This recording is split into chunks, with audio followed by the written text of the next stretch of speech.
two questions. One on the Houthis. This morning, or earlier today, the White House said that there's no indication that they have had access to a hypersonic weapon. Yeah.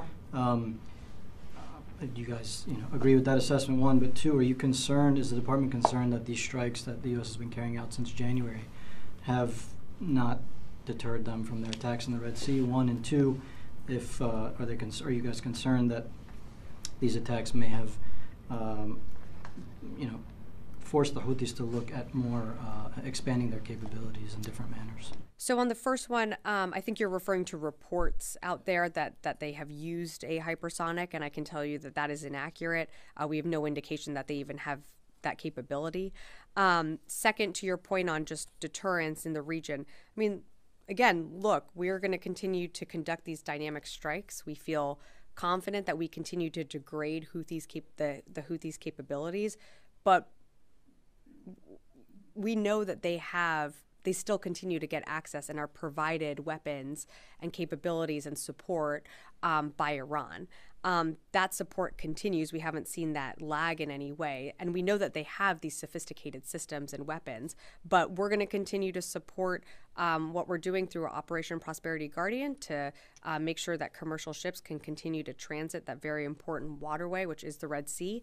And we're also going to defend our interests while doing so. Is the department looking at increasing, not capabilities, but efforts to cut the resupply of these weapons from Iran?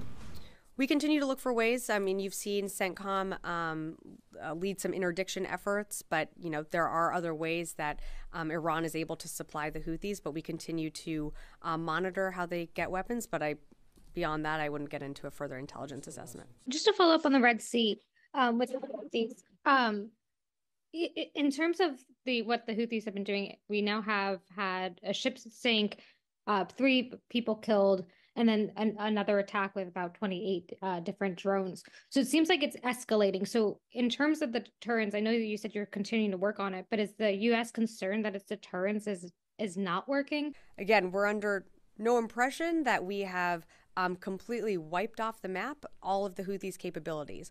We know that they continue to have a robust arsenal. They continue to threaten commercial shipping. I would put the question back onto you, though, and when you're thinking about this, is that every time the Houthis strike a commercial ship or threaten that passageway, they are endangering commerce in the region. They are putting at risk 12 to 15% of the world's commerce that flow through. That doesn't just impact the United States. That doesn't just impact Israel. That affects the entire world, including the people in Yemen. And so, like you mentioned with the Ruby Mar that was recently, that they did hit and that was sank, that was carrying pounds and pounds of fertilizer, not to mention oil that is now leaking out into the Red Sea that's going to cause an environmental disaster right in their backyard. So it's up to them to make the calculation on when they decide to stop these attacks. I can tell you that the United States military, in conjunction with our partners and allies, will continue to hold the Houthis accountable.